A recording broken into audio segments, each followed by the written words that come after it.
Good evening, ladies and gentlemen. We'd be introducing this with the most excitement possible had the game ended a little differently. But this is Across the Cavs. He's Mack Perry, Zach Weiss. Mac, before we even get into the game itself, we'll say been a couple months, but always a good time when we get together, talk Cavs and really everything else before we're on the air, after we're on the air, and the episode itself. Yes, sir. Always good to talk some Cavs basketball with you under any circumstances, win or lose, man. Yeah, you win some, you lose some. This is Across the Cavs Network 216, full Cleveland Thunder recap coming up right after this.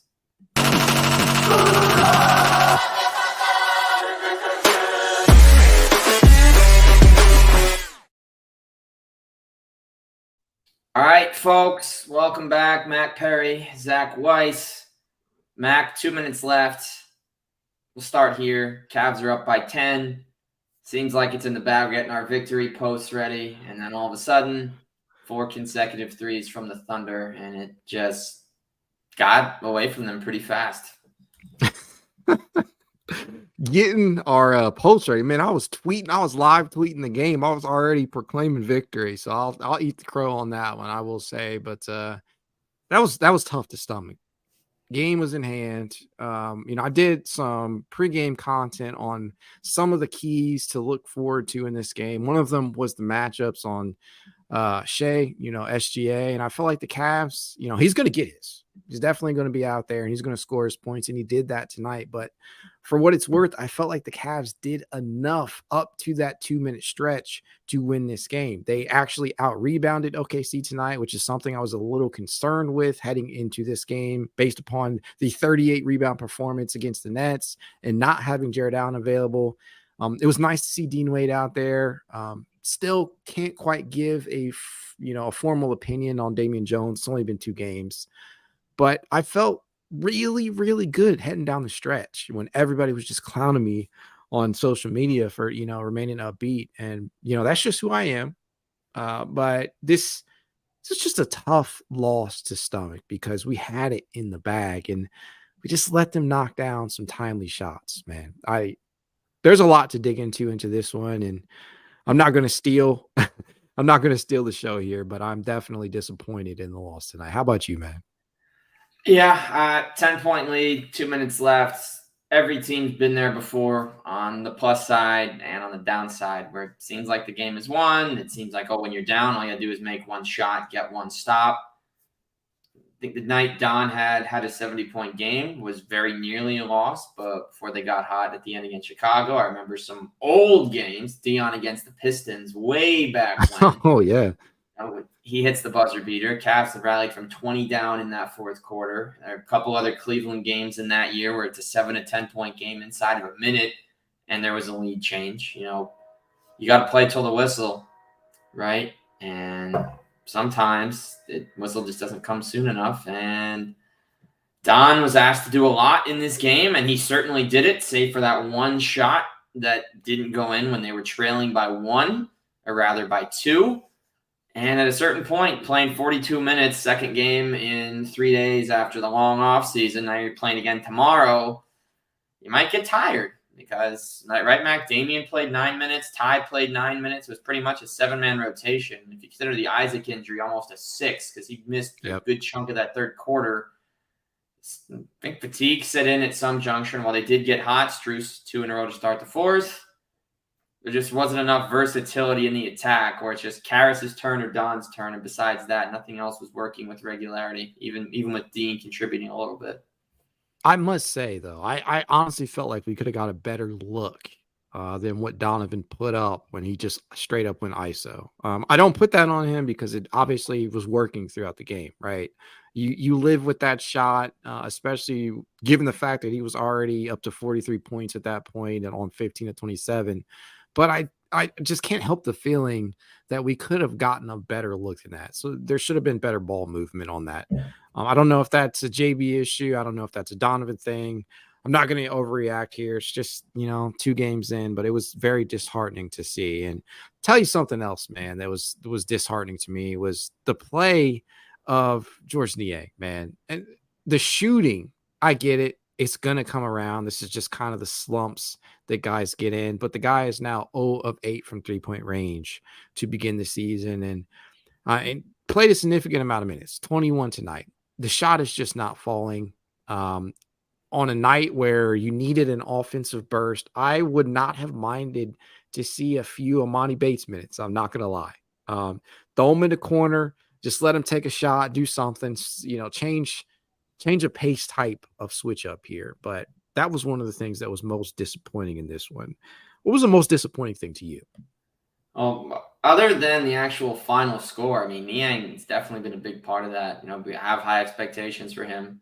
I'd say it was pretty normal for Strus to come down. You're not going to stay hot forever. We saw that throughout his playoff run with the Heat. One day he's the greatest shooter in the world, and the next day he's getting looks. He's not making them all. But I did like, even though he only had the one layup that went in, I liked his off-ball movement when he wasn't scoring, and something that I don't think is true of the guys that occupied the 3 spot in years past. When they're not scoring, they're not doing anything. But Strus was still active on the glass, picked up a couple assists. He's doing a nice job with his screens for everybody, grabbed a couple bounds. Worst part, probably, and we talked about this before we came on, but I think the center matchup was a huge issue in this one. Chet Holmgren, only second game, 7'1", 7 blocked shots, hit a couple of threes, a huge one at one juncture when the Cavs just captured the lead. Plays with no fear. He gets it to the rim effectively. He's got the touch. He protects. He's just so good. He was my preseason rookie of the year, and he gave Evan fits. And I think seeing Mobley for the second game in a row unable, and I know he's facing, he's having to play the center with Jarrett out, but having to face Clax and Holmgren and seeing him really just get stuffed up by both guys for most of the game is not ideal for someone that we're all talking about taking this massive leap, because he should be able to play at this level matchup regardless at this early in the season. Yeah, I mean, if you're looking at the stats, it doesn't really tell the whole story, right? Chet, 16 points, 13 rebounds. He did have 7 blocks, which is wonderful for him. But Mobley, from an offensive standpoint, stats are kind of deceiving. 14 points, 15 boards. He also had 2 blocks himself. But we really didn't see him turn things on until later, much later in that second half. I did not expect Chet to outmuscle him as much as he did, considering the frame. But yeah, I guess that just goes to show you cannot judge a book by its cover. Chet, we obviously know he came into the league with immense offensive potential. He has the size to be a big-time shot blocker, obviously. But it was very disappointing to see this center matchup play out the way that it did. Definitely need more from Evan Mobley, especially on a night where you don't have Darius Garland available. You still don't have Jared Allen out there, and you're basically running in some ragtag lineups here. You need Evan Mobley to be able to step up more on the offensive side of the ball. Obviously, wasn't ideal. It's not something I'm not gonna shit on the guy, because a lot of people have already done that, right? A lot of people are saying that this guy hasn't developed a thing since he came into the league. I don't get that, but to each their own. I will say we need more from him, just like we need more from these other guys. We need more from Niang. We need Levert to be a little bit more consistent. That's a guy, coming off a very bad shooting effort against Brooklyn, wasn't much better tonight from an efficiency standpoint. He did give us 17 points, but that came on 7 of 16 shooting and 3 of 9 from 3-point range off the bench. And this is a guy, mind you, is basically a 6th starter, right? Playing starters minutes out there, 31 tonight. And you just, the effectiveness of those points, I kind of question that on a night like this. But I get it. He does other things. He makes plays for others. He does play pretty hard defensively, and he can rebound from time to time. Zach, I did kind of want to ask you this, because I've seen this kind of thrown around a little bit just in these past 2 games. What are your thoughts right now on Damian Jones as the primary backup center? Are you sold on his long-term fit here, or have you already seen enough? So first game, didn't love what I saw other than that little jam underneath. He didn't get many opportunities. So looking at his numbers in his 9 minutes, 3 rebounds, a block, a free throw. And then in addition to that, I think he scooped a loose ball and let a break. I liked his minutes tonight, The one block he had I thought was a thing of beauty because it also led to a transition basket. There were a couple of, on those few touches he had, I thought he was okay.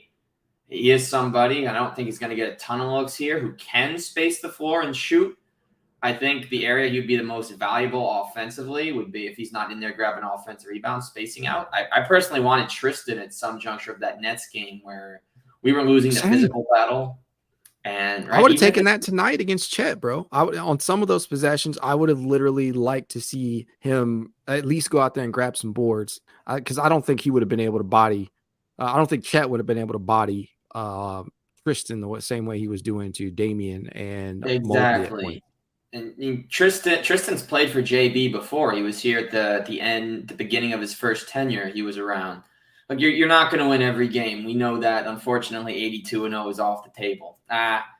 So be it. And yes, we're still frustrated. We still have a lot more to talk about. But in the scheme of things, we're not walking away from tonight saying, "Oh, the season's screwed. We're done." We're saying, "Okay, here's what you need to work on right now. You made it this far without All-Star Darius Garland and All-Star Jared Allen, both guys who have gotten paid and we know their contributions to the fan base on Twitter, where they're just engaging everybody, and it's awesome.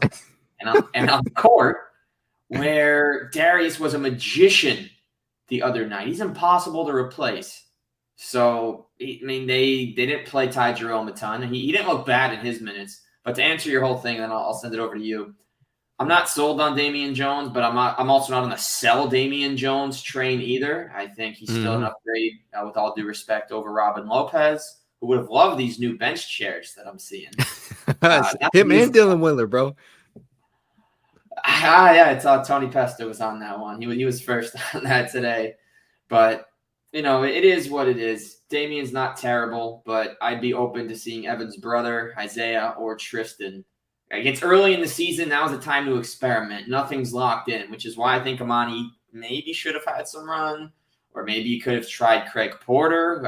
I believe all three of the two-way guys were active tonight. They were. So would love to see them just get this early run, because you expect throughout the season guys rest, guys get hurt. But second game of the year, everything's up for grabs. Maybe he's playing the guys he wants in the rotation to figure it out. But Damian's not a lock, but he's not terrible either. No, I certainly felt like he gave better minutes tonight than he did in Brooklyn. And, a lot of that, honestly, I feel like the game in Brooklyn makes him look much worse because of some of the shots that Cam Thomas was making against him.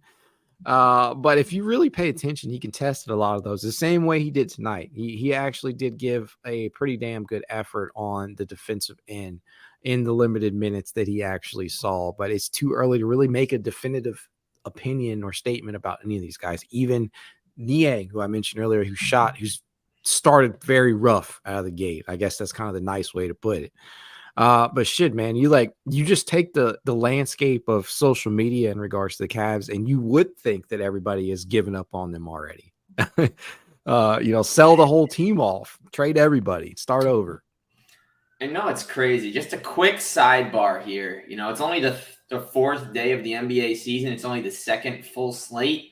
There have been so many good games tonight that have happened. The Raptors and Bulls just went down to the last shot. Cam Thomas is at 30 again, by the way, against the Mavericks. I know Claxton and Cam Johnson are out, but he started and he's at 30 again. And this time he's also got 7 rebounds. So he's actually doing more than that. We got Wembanyama with his first 20-10 game and 3 blocks. You have some of the rookies out here. Brandon Miller looks pretty good today. Austin Thompson's been a machine blocking shots. The Nets and Mavericks are actually, you got overtime for the Raptors and Bulls. You got Nets Mavericks and a nail biter at the end. And just a couple of the other finals, Knicks Hawks 126-120. Jokic and Jamal Murray sinking Denver. Derek White almost had a double-double with 4 blocks on ESPN. I'm just like, this season, and we're going to get back to this game, but this is just telling us there is so much going on in the league right now that the Cavs, some nights these games aren't going to make the big headlines because of what's happening. I think for that we can be grateful. You're right. But also, maybe we won't hear as much unless great things are happening, because the Cavs' only significant addition so far from what we're seeing has been Max Strus.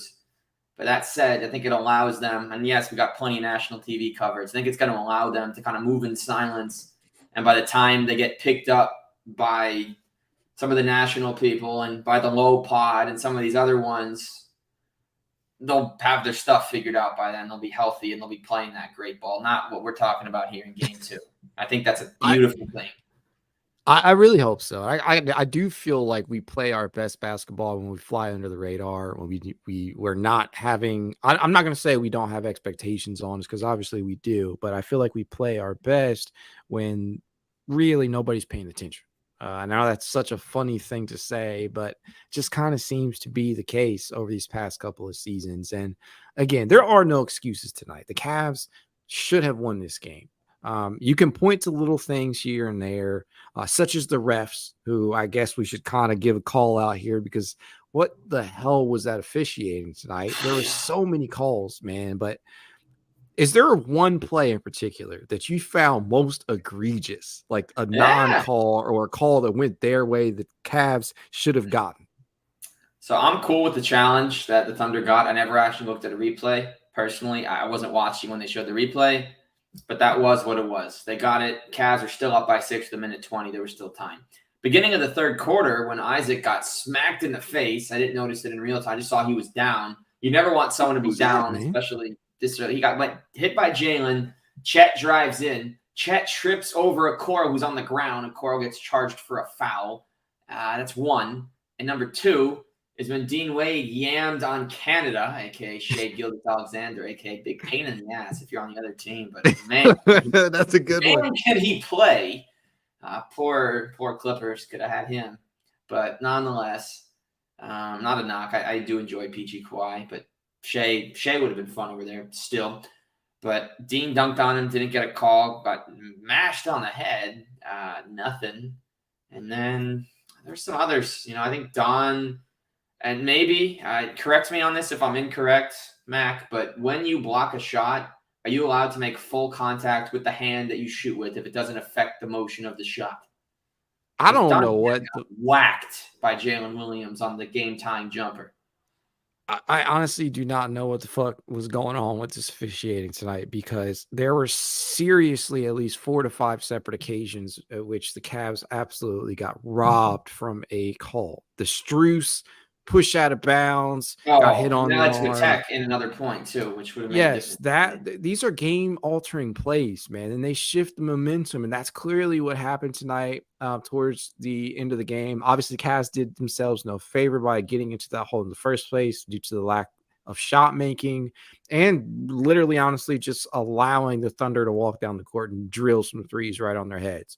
But you can honestly say that some of these calls, they helped. They absolutely helped OKC get back into this one. The play that you mentioned with Okoro, I don't know how the hell that's an offensive foul. I don't know how that's a foul on him. I don't understand how they missed the call on Dean Wade. He clearly got fouled. And I certainly don't understand the Donovan Mitchell call. These are plays that just alter the trajectory of games all the time. And this is why people get so fed up with officiating. Like, I get it. It's not going to be perfect. There's a human element to it. But geez, man, it's just something that really, really gets under my skin when I see. It's one thing to have one call, maybe 2, but 4 or 5, come on. Like, it just, obviously I'm not going to accuse them of fixing the game. I don't believe that, but it does not help people's conspiracy theories when you see this stuff become routine. But it just goes to show officiating. It's become a lost art these days, it seems. I don't know. That's where I'm at with it, but it was just painful to watch at times, man.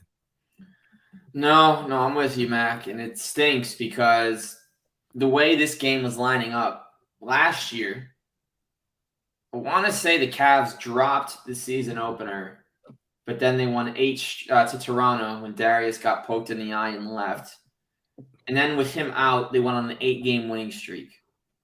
This was the second year in a row that Darius Garland, this is the second game, so it would have been a cool little stat. And you could see how a streak might have progressed to win with him out in the second game after he's injured. And then the way Okoro goes down, and it wasn't a fully dirty play, but certainly wasn't clean, Right. from Jalen Williams.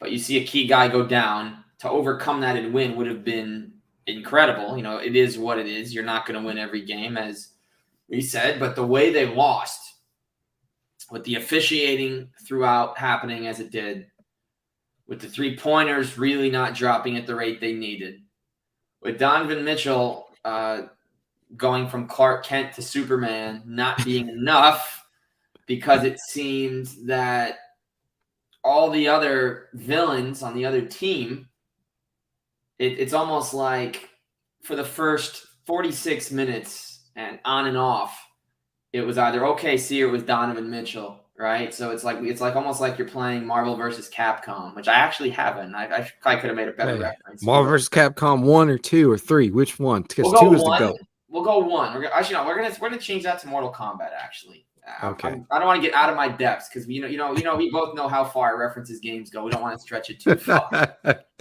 I'm playing as Liu Kang in Mortal Kombat, and it's me versus 4 CPUs. For a while, if I'm good at what I'm doing, I will hold my own. And it's going to look at times like I have it in the bag. And we're going to get to a point where I just need to land one more hit on everybody, and we're good. But they each start landing a little bit on me, blow by blow. So first it's 1-3, then it's 2-3s, then it's 3-3s. Before we know it, it's tied. The Cavs call timeout. Then they turn the ball over with Don's pass to the corner that never got there. I believe it was to Strus. Mm-hmm. And when that doesn't happen, all of a sudden, they have to finish him, and it's above my head. It's not above their head. It's above mine. And that is what happened tonight. And it's terrible. It adds up, bro. Yeah, it was right there. The game was right there. And even as it was crumbling, there were so many things you could do. And if they were going to double Don, just space as they were. Karras disappeared when we really needed him, after I thought he had a fantastic third quarter, with the exception of maybe that one corner 3 that pushed the lead to 6. I think for Strus, I think he just needed a few more touches late. I know it wasn't his best game. He had the 2 early in the fourth. Would have loved to see a few more touches for him. I know he had that one layup that went awry. But if they're going to cover Don as the yard, always go to the rim as he was, or kick it out. You got him. You got Karras. The ball movement was nice throughout this game. Yeah. There was nobody being selfish. But this loss, the shots just weren't falling, Zach. I mean, seriously, like in that first half especially, the shots are not falling. I believe at one point they were 1 of 13 from 3-point range, and that's not necessarily a recipe for winning, right? And still, even at that point, they headed into halftime only down 10, which really made me feel like, hey, this is a winnable game. The Cavs can come out here in the second half. Some of these shots start falling. It's an entirely different game, and that's what it seemed to feel like in the second half when you did get that major boost from Donovan, when guys like Karras and Strus start hitting timely threes, because obviously the stat line is not kind to Strus in this one. 3 of 14 from the field, 2 of 11 from 3, but it's not just how many threes you hit, it's when you hit them sometimes. And Strus hit some timely threes. LeVert had a great third quarter. They ran out of gas down the stretch. Some calls did not go their way. And honestly, I felt like they just allowed OKC to win that one because it was in the bag. It was in the bag. I can't look at this game and feel too down, but it does bum you out knowing that, hey, you have an 8-point lead with 2 minutes left to go, because you don't see a swing happen like that too often. You just don't. And you never can take your foot off the pedal, because this is the NBA where anybody can get hot at any point in time, and any guys are capable of making any number of shots when it matters the most. But it's just a loss that just does not leave you feeling good. I will say, heading into tomorrow's game against Indiana, I do feel a little better, just because I feel like we're going to get some good news with Darius Garland. Yeah. I feel like it was just kind of a cautionary thing with him tonight, and making sure that his hamstring is okay.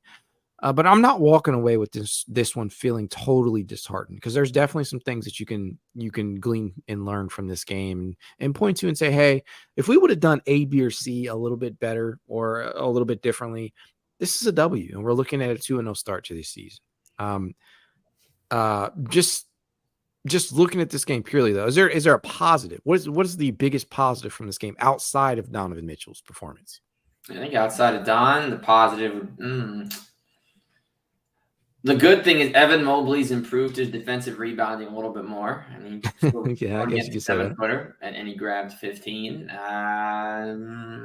There's more guys than last year that we get to complain about not going in. The number grew. It could be Amani. It could be Tristan. Heck, it could have been Sam Merrill out there if they needed the shooter. We know what he did in preseason. He's Right. He's already had won a finals. Sam Merrill has an NBA ring. People forget that. For me, it's Okoro, man. I've loved the start to the season for Okoro. Back-to-back double-digit scoring affairs, 18 in game 1, 10 tonight. Probably would have had a few more going had he not gotten clocked on the head. Jeez Louise. I'm still pissed about that one. And no call. But yeah, he picked up a foul. He started the season very well, and obviously that coincides with him getting the starting nod, right, and playing in some of these unconventional starting units where they're playing small ball for the most part. And the increased pace, I believe the Cavs and OKC came in tonight at the exact same pace through one game, 99.5 or 99.50 rather, and that's a small. It sounds like a small increase compared to last season, but it actually put the Cavs in the top 15 in the NBA through one game. And to me, Okoro has always thrived in a quicker environment, and they're getting him out in transition. They're speeding this pace up. They're allowing guys more shot opportunities. And frankly, Okoro is playing more confidently. He's attacking closeouts more aggressively. He started the game off with a pretty nice, it didn't go in, but he attacked SGA, and I actually loved his confidence to be able to go out there and do that, because in previous seasons, you may have seen him do that. He may have gotten the ball and then kicked it right back out to somebody else. And then biggest thing is like pulling the trigger on 3-point shot. It's not always going to result in a make, even if he's left wide open, but the simple fact that he's now confidently pulling that shot, I feel good, man. And I honestly, Okoro, I don't know how you feel heading into the season, but Okoro was one of these guys where it was just absolutely make or break for him, especially considering that the Cavs and Okoro failed to come to an agreement on a rookie scale extension. So if he continues this play, that might look like an error on both of their side, or at least on the Cavs end. But that was my biggest positive from the night. But I do want to ask you, man, because I don't think I actually got your opinion on this when this happened, but how are you feeling overall about Okoro's lack of an extension? Do you feel like this could come back to bite the Cavs in the ass? I mean, anytime you make a decision or don't, it could bite you in the ass because you're paying for a mistake, or it could bite you in the ass because someone else is going to be paying that ass and not you. Not to, and you think about tonight. I was very excited by his beginning. He scored the first 9. It took almost 4 minutes for the Cavs to get on the board. And who else but Isaac Okoro, with his slashing, with his free throw shooting, with a corner 3 to start the game. Did not expect the first Cavs highlight tweeted to be an Isaac Okoro 3-pointer. But here we were. Now, first game, he loves playing in Brooklyn. Last year, game-winning 3. This time, he had 18 points, a number of beautiful offensive rebounds. The contests were great. And I believe it was him. It was the combination of him and Mobley, right, against Cam Thomas against Brooklyn. I know a lot's happened since then.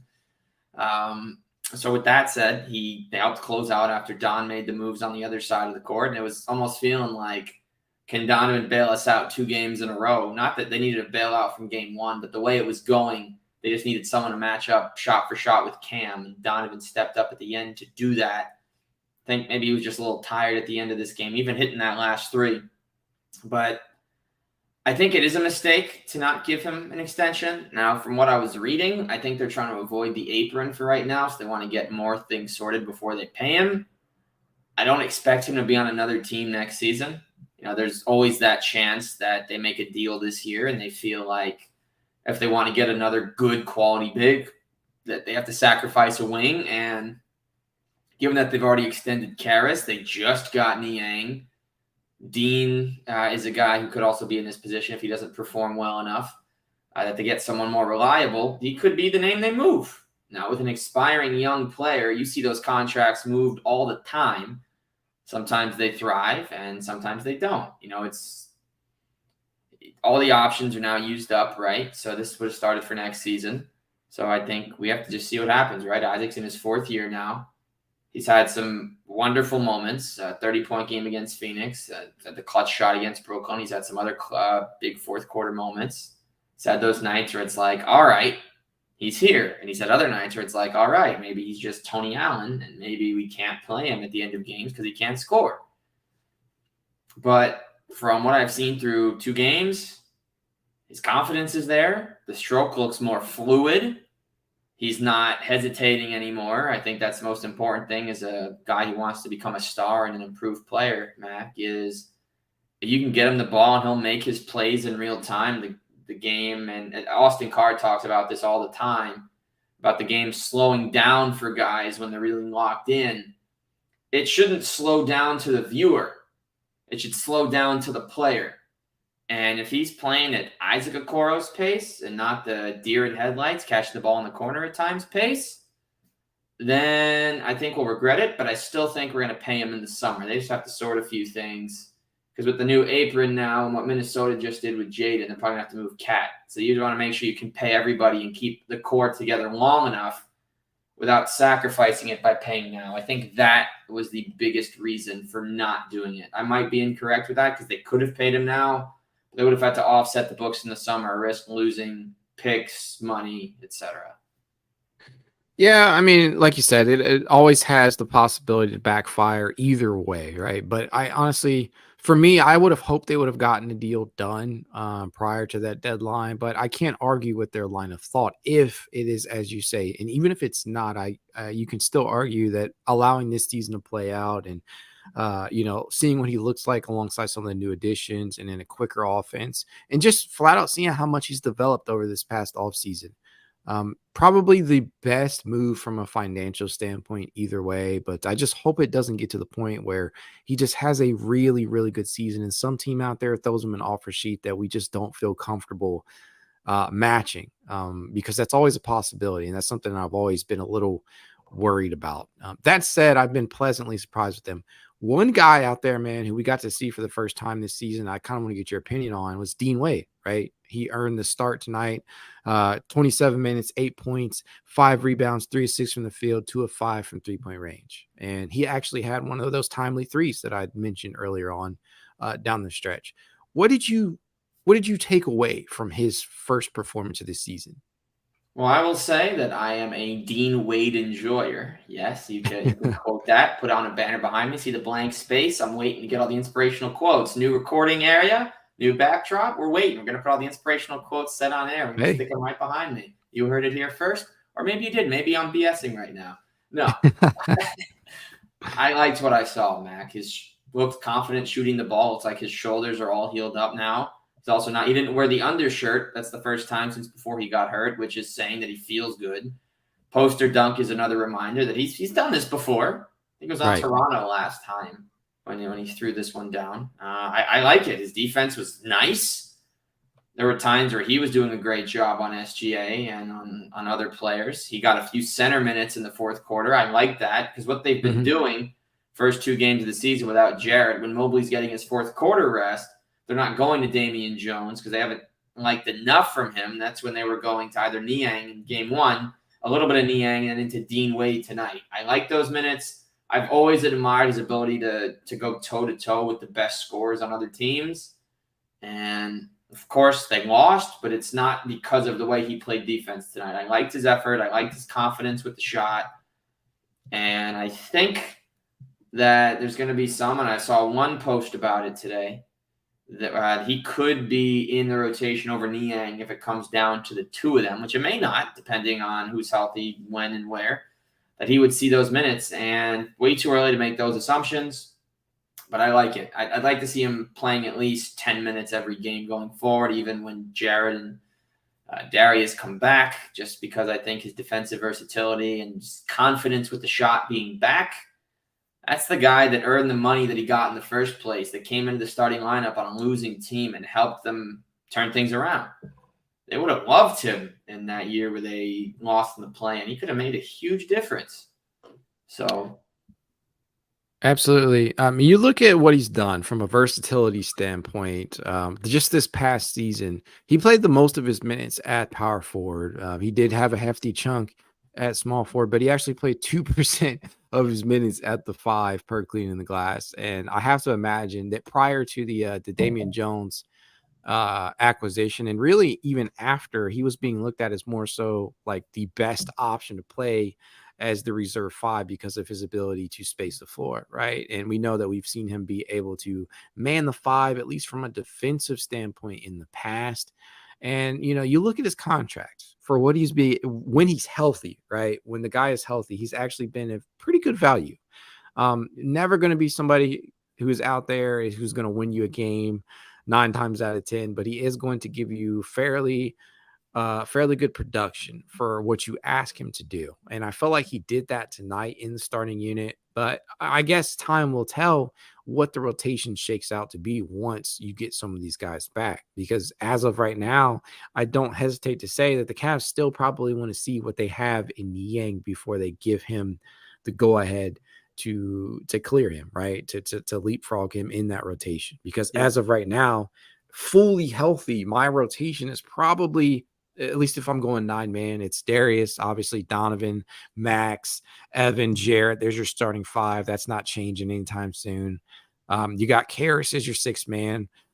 Isaac Okoro, you can't deny him minutes with the way he's playing. So he's 7th or 8th. And Niang, who's your 8th guy. But the biggest question mark, even with all these guys, is who is that guy in the 9 spot? Who's going to soak up the minutes? Is it going to be completely situational dependent? Are you going to give Ty Jerome run when you need more of a presence in that second unit to conduct and orchestrate the offense? Is it going to be Dean Wade to go out there and give you some minutes at the power forward position if Niang is struggling?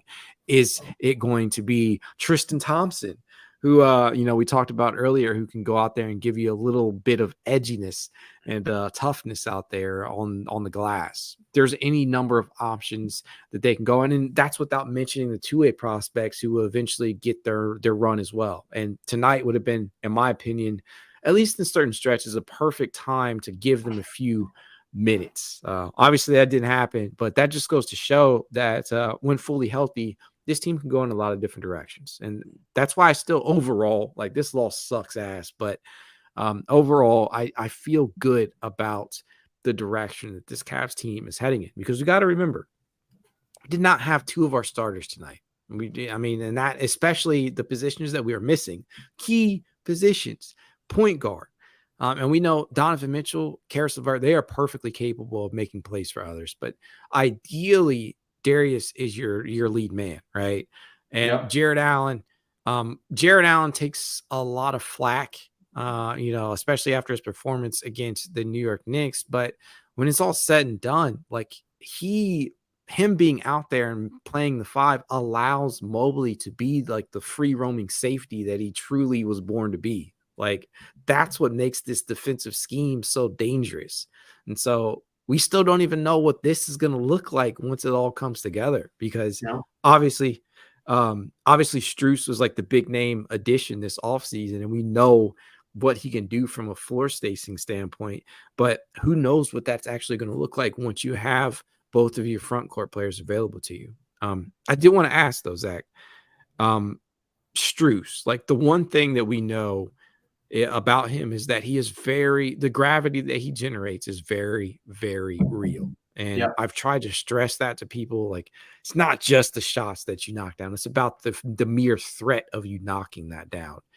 So far, how have you, if you had to grade his performance through 2 games, what would you give him? Give him an A-, and I'll make this pun so no one else ever has to. Don't stress it. You gotta Strus it. You gotta Strus the point. Don't stress it. Just change the E to a U and drop one of the S's at the end. Just I like it. But A-. Game 1, he had 7 threes, grabbed 12 rebounds. 27 and 12 tonight. Wasn't scoring a ton, but he did get in on the blocks, got in on the steals, picked up a couple more rebounds. Look, he shot 3 for 14. Happy Pie Day came early this year. But no, he wasn't terrible, even when he wasn't shooting well. I didn't feel like it was an off game, even though his shot wasn't going. He was doing other things. He was making cuts. He was just finding guys where they needed to be. And his demeanor never changed. You get a guy who comes from the best culture in the league to improve locker room and on-court play. He's not going to be playing as big of a role when everyone's healthy, which means he'll be able to get to his spots when he wants to, more than kind of being force-fed, which has happened at times. I'm not complaining. I love watching him shoot. Every time the ball leaves his hands, I get excited. We need those types of players. So that said, A-, and I'm excited to see his continued play with Cleveland. I am too, man. It's going to be a long season, right? It's just only game 2. We're entering a back-to-back with the Indiana Pacers. Hopefully we get Darius Garland back, but if we don't, I still feel like the Cavs have enough to get the job done. We just have to execute down the stretch because, we've beat a dead horse already on this tonight, but that's really what it boils down to. Just executing when it gets down the stretch, regardless of everything that's out of your control, because the refs, that shit's not in your control. You can't control when you're going to get calls. Well, what you can control is your level of defensive play, contesting shots out there. You can control some of the offensive sets that you play. And I feel like as long as the Cavs are able to do that, they're going to win more often than not. And I feel like we're going to be okay. And, it's become so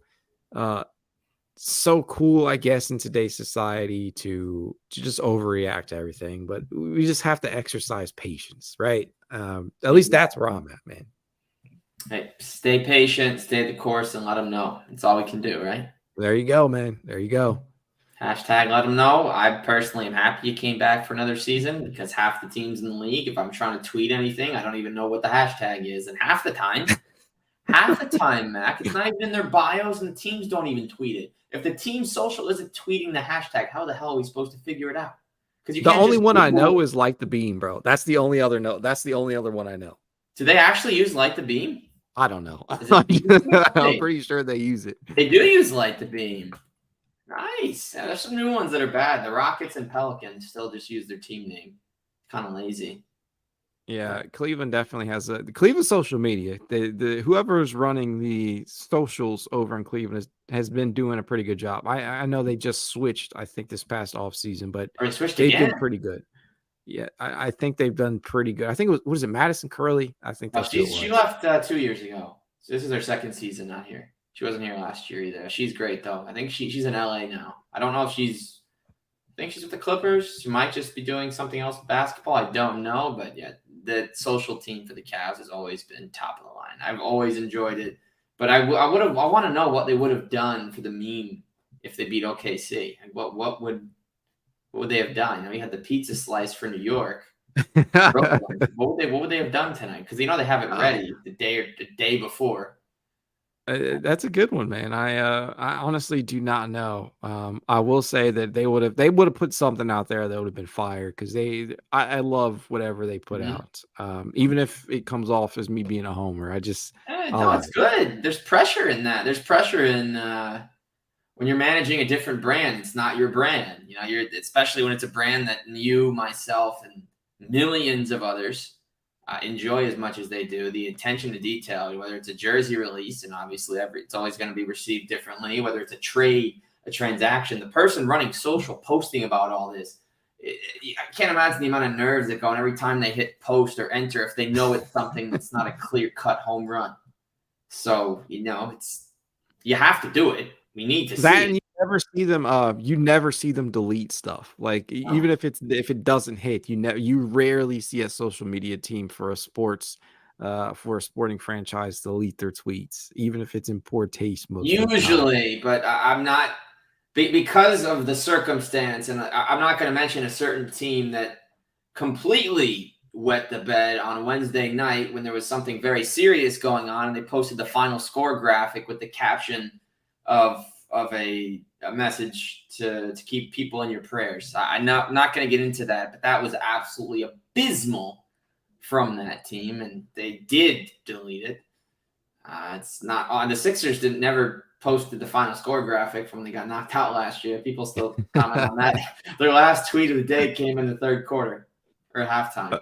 This sore losers. That's what that is. He's being a sore loser. But nonetheless, final question, then we'll wrap up real quick. Mac, are the Cavs going to be 2-1 or 1-2 at this time tomorrow night? 2-1.